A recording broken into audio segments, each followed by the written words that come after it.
My name is Antoinette. I live in Cape Town in South Africa.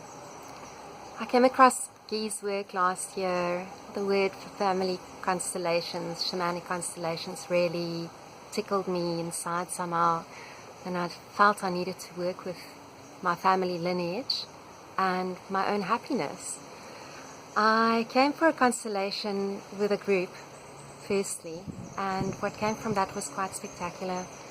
I worked with the lineage and my 3 siblings, which I lost, or which my mom lost, in between my older sister and myself, and we gave them a place, their rightful place back into the family.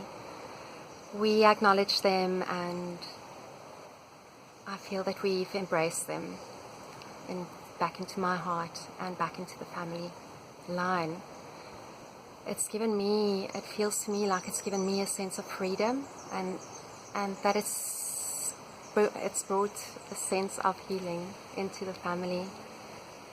I also studied a little bit of Guy's work. I came for some training, which I think is very important for all of us to do. I think it's great if we can help our family lineage, especially to heal the past, so that we can heal for our families going into the future. I'm looking forward to completing my studies with them sometime over the next year or 2, and to take this work into the world so that we can help each other to heal and to be free.